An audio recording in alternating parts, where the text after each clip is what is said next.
Les recherches en biologie du comportement sont souvent une excuse pour justifier des inégalités et des rapports de domination. La culture façonne nos comportements, pas la biologie, et prétendre le contraire, c'est tomber dans le piège réactionnaire.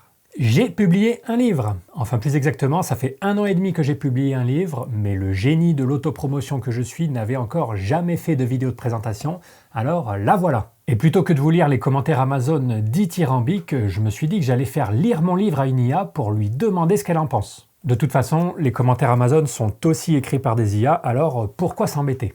Comme ça me coûterait trop cher de lui faire lire l'intégralité du livre, par contre, on va commencer par écrire un petit script qui résume mon livre.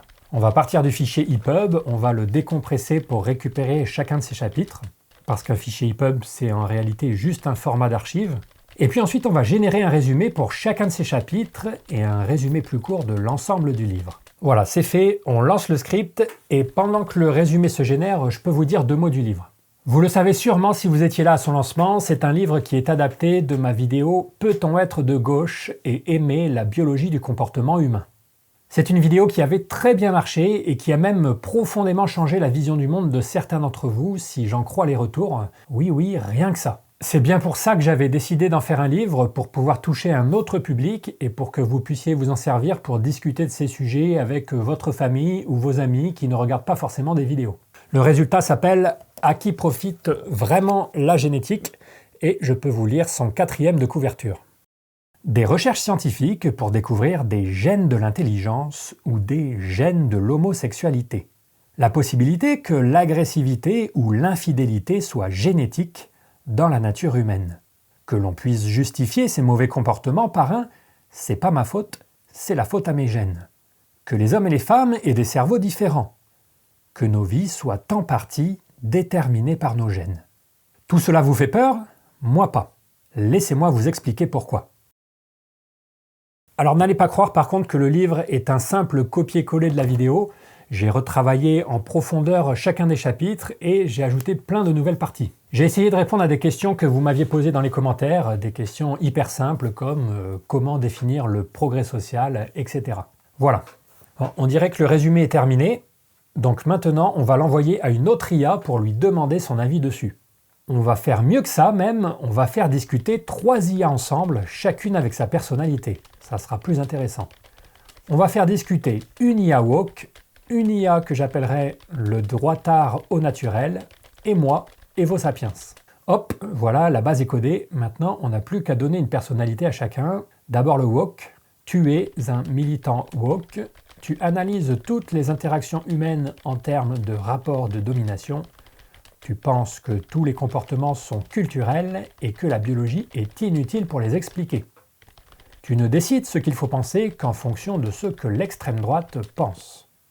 Et parce qu'il faut bien s'amuser un peu, on va rajouter « Dans un débat, tu as tendance à t'emporter et vite utiliser des noms d'oiseaux contre tes interlocuteurs. Désolé pour les oiseaux. » Maintenant, on va créer le droitard au naturel. Tu es un droitard au naturel.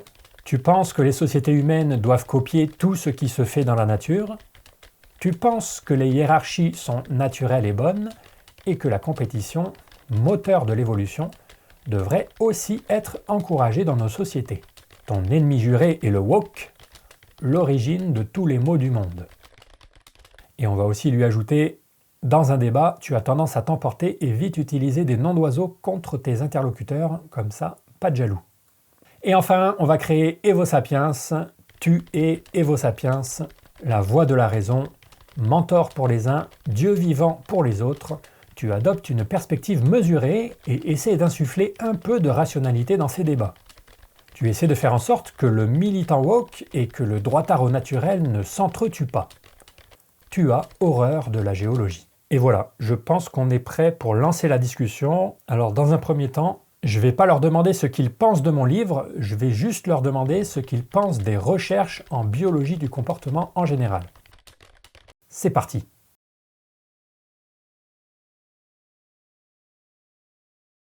Le militant woke.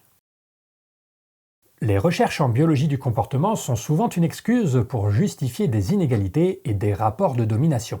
La culture façonne nos comportements, pas la biologie, et prétendre le contraire, c'est tomber dans le piège réactionnaire. Le droitard au naturel. Ah, le bon vieux discours gauchiste! La biologie est la base de notre existence, et nier son rôle, c'est faire preuve d'ignorance. La nature prouve que la hiérarchie et la compétition sont essentielles à l'évolution, alors arrêtez de pleurer sur vos illusions. Et vos sapiens. Il est crucial de reconnaître que la biologie et la culture interagissent de manière complexe. Les recherches en biologie du comportement peuvent éclairer certains aspects de notre nature, mais elles ne doivent pas servir à justifier des inégalités. Comment pourrions-nous établir un dialogue constructif sur ces interactions? Le militant woke. Établir un dialogue constructif avec des gens qui défendent des idées réactionnaires est une perte de temps. La biologie est utilisée comme un outil pour maintenir des structures de pouvoir, et il est temps de rejeter ces discours pour se concentrer sur la lutte contre les inégalités culturelles et sociales. Bon, c'est pas trop mal, hein? Et maintenant, on va leur demander ce qu'ils pensent de mon livre spécifiquement. Je rajoute donc le résumé au message de départ, et cette fois-ci, je vais reprendre la main sur mon personnage pour que je puisse taper directement mes réponses plutôt qu'une IA parle à ma place. On relance, c'est reparti. Donc là, on voit qu'il y a bien le résumé qui a été ajouté au premier message, et voyons ce qu'en pense le militant woke. Les inégalités de genre sont effectivement un défi persistant et toute tentative de les justifier par des différences cognitives basées sur la biologie est non seulement dangereuse, mais aussi profondément réactionnaire. La science ne doit pas servir à alimenter des stéréotypes, mais plutôt à promouvoir une vision égalitaire qui rejette la discrimination sous toutes ses formes. Le droitard au naturel. Ah, le célèbre militant woke! Tu crois vraiment que la science doit s'adapter à tes idéaux? Les différences biologiques existent et les reconnaître ne fait pas de nous des réactionnaires, mais des réalistes. L'égalité des droits? Oui, mais pas au prix de la vérité scientifique. Le militant woke. Ta vision prétendument réaliste n'est qu'un alibi pour perpétuer des inégalités et des stéréotypes. Les différences biologiques sont souvent exagérées pour justifier des hiérarchies sociales, et ignorer l'impact des structures de pouvoir est tout juste réactionnaire. Le droitard au naturel. Tu es tellement aveuglé par ton idéologie gauchiste que tu refuses de voir la réalité. Les hiérarchies existent dans la nature et il est naturel de s'en inspirer. Arrête de t'accrocher à ton discours progressiste stérile. Ok, c'est à moi de parler, donc je vais juste dire « Salut les gars, c'est hyper intéressant, continuez ». Le militant woke. Salut Evo Sapiens! Merci de t'intéresser à cette discussion. Il est crucial de déconstruire l'idée que les hiérarchies naturelles justifient des inégalités sociales. La vraie avancée réside dans la lutte pour l'égalité et l'élimination des discriminations basées sur des préjugés, pas sur un pseudo-naturel. Le droitard au naturel. Salut Evo Sapiens! Il est temps d'ouvrir les yeux. Les hiérarchies sont inscrites dans notre biologie et la compétition est le moteur de l'évolution. Lutter contre ça, c'est aller à l'encontre de la nature, et ça ne peut que mener à des dérives idéologiques comme celle du woke. À mon tour à nouveau, je vais juste dire, prenons un exemple concret, pas du tout sensible, disons, les différences de comportement entre hommes et femmes, qu'en pensez-vous? Le militant woke. Les différences de comportement entre hommes et femmes sont largement influencées par des constructions sociales et des normes culturelles. Réduire ces comportements à des déterminismes biologiques, c'est nier l'impact de l'environnement et des rapports de pouvoir qui façonnent notre société. L'égalité passe par la remise en question de ces stéréotypes, pas par leur renforcement. Le droitard au naturel. Tu vois des constructions sociales partout, comme un bon petit gauchiste. Les différences biologiques ne peuvent pas être ignorées. Les comportements sont influencés par notre évolution, et les stéréotypes que tu veux effacer peuvent avoir une base dans la réalité. Accepter la biologie, c'est avancer dans la compréhension de l'humain. Au final, est-ce que vous recommanderiez aux gens d'acheter mon livre? Oui, ils ont dit oui, tous les deux. Vraiment, croyez-moi, ils n'ont pas hésité une seule seconde pour dire qu'il fallait acheter mon livre. C'est fou à quel point ils étaient d'accord pour une fois. Alors 2 mots du design du livre, puisqu'il s'agit d'un livre entièrement auto-édité, et je sais qu'il y en a un certain nombre d'entre vous qui ont bien aimé, notamment sa couverture. Sachez qu'elle a été designée par un de mes abonnés, Nicolas Gavrilenko, qui est aussi, avant d'être un de mes abonnés, graphiste ou designer ou directeur artistique, je ne sais pas trop comment on dit, enfin un créatif quoi. Et je l'ai appelé pour qu'il nous explique le processus de réflexion qu'il y a derrière, parce que oui, je ne savais pas, mais apparemment les créatifs réfléchissent et ils ne font pas qu'appuyer sur des boutons au hasard dans un logiciel de la suite Adobe. Déjà, la couverture, je pense qu'il y a des trucs à dire, qui est forcément un petit peu aguichante, on va dire, avec un jeu uniquement typo où on s'est amusé justement à encoder le titre du livre dans le brin d'ADN, un jeu entre le fond et la forme. On l'a voulu noir ce livre parce qu'on voulait jouer un petit peu aussi sur le créneau un peu on vous cache des choses, à qui profite la génétique. Il y avait un côté peut-être pas complotiste, mais on n'est pas loin de là-dedans. Donc on a voulu jouer aussi un peu avec ces codes-là. Et surtout l'enjeu, en fait, quand tu es venu me voir, il y avait tout de suite un enjeu qui était de mettre un maximum de connaissances dans un prix réduit. Donc forcément, on a eu un enjeu de se dire, on va mettre des marges super fines, donc ça peut un peu rappeler tout ce qui est un peu design suisse. Si tu compares avec justement les livres dans les bibliothèques, quand tu regardes le nombre de pages, la quantité de mots par rapport au prix, vraiment, c'est genre imbattable quoi. Même en fait les choix de papier, etc., on a fait les choix pour que ça soit le moins cher possible. Après, si on avait changé le papier ou le nombre de pages, ça aurait pas augmenté énormément le coût d'impression, mais je voulais aussi que ce soit un livre de poche qui tienne dans la poche, justement, que les gens puissent prendre dans le métro. C'est pour ça que je voulais que ça reste compact.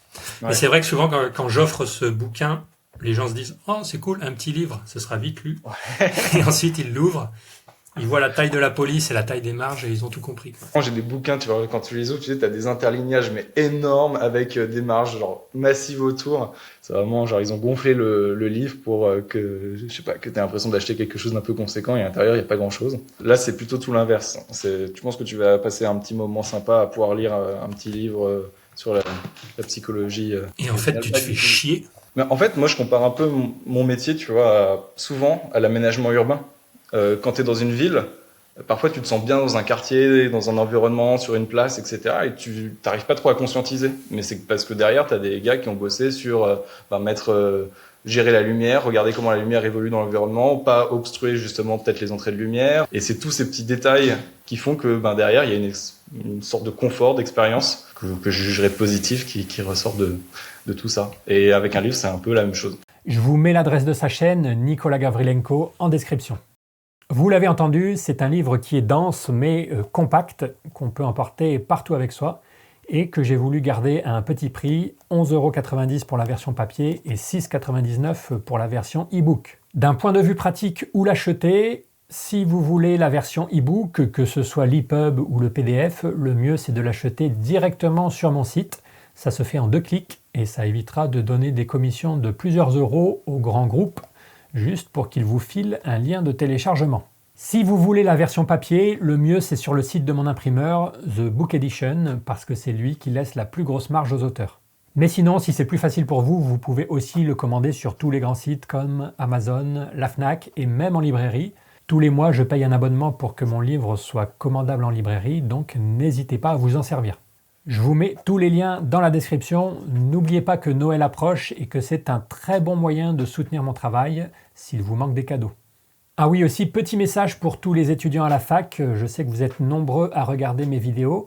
N'hésitez pas à envoyer un email à votre BU pour lui dire que ce livre vous serait utile et qu'il aborde des sujets qui ne sont pas vraiment traités dans d'autres livres. Les bibliothécaires ne sont pas censés savoir tout ce qui sort, surtout quand il s'agit de livres auto-édités, et ils ne sont pas non plus censés savoir ce qui vous serait utile. Donc leur envoyer un email pour leur suggérer cet achat, c'est un moyen très concret et facile pour vous de me soutenir. Ça vaut aussi pour les chercheurs et les profs d'ailleurs. Si vous pensez que mon livre serait utile à vos élèves, un petit email à votre BU ou à votre CDI et hop, vous m'aurez fait un beau cadeau de Noël. Pour fêter la sortie de ce livre, je vous fais gagner non pas 1, ni 2, ni 3, ni 4, mais 5 exemplaires papier de ce livre. Ils sont là, dédicacés. Et tout ce que vous avez à faire pour en gagner un, c'est d'être inscrit à ma newsletter, lien en description, et je ferai ensuite un petit tirage au sort.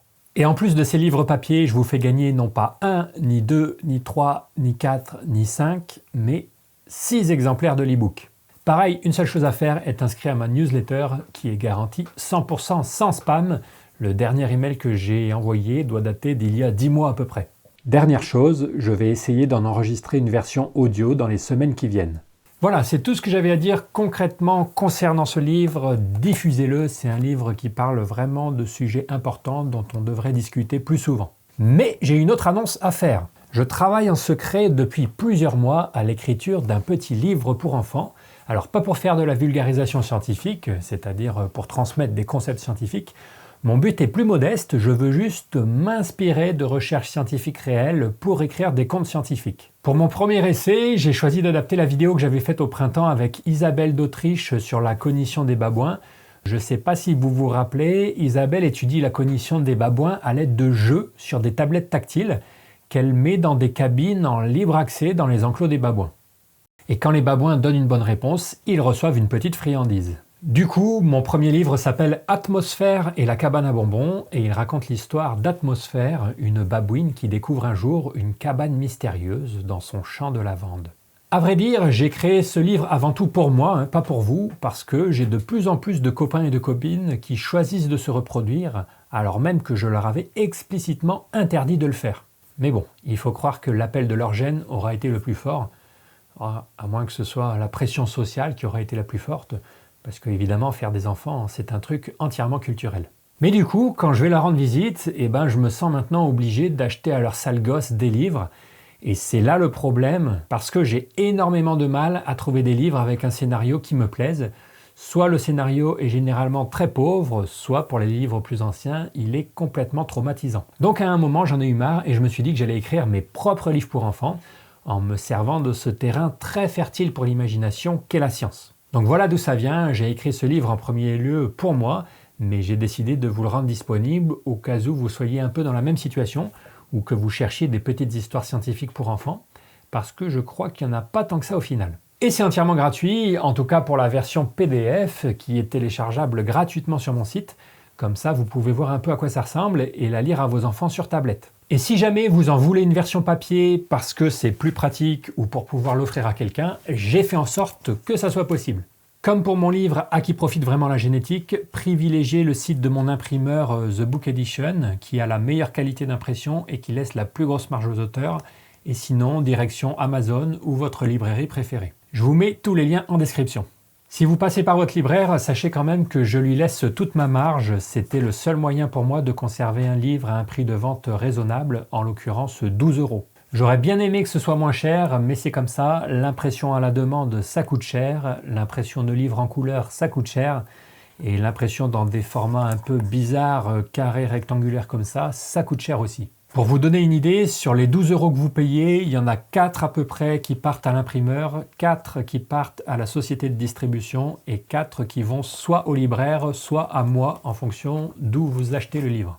Donc je ne peux pas faire moins que 12 € malheureusement, mais hey, c'est pour le développement intellectuel de vos enfants et puis ça soutient en même temps mon activité. Voilà, j'espère que ce petit livre pour enfants vous plaira et qu'il tombera à point nommé pour ceux qui manquent encore d'idées de cadeaux de Noël.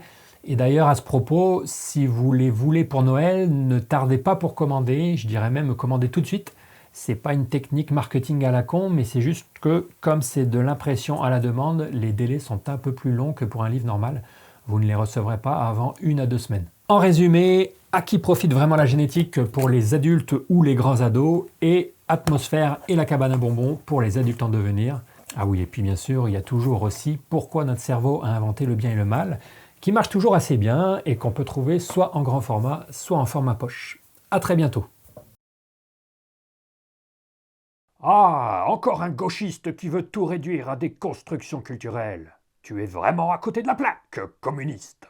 Ah, encore un gauchiste qui veut ignorer la nature. Encore un autre gauchiste qui veut faire l'autruche.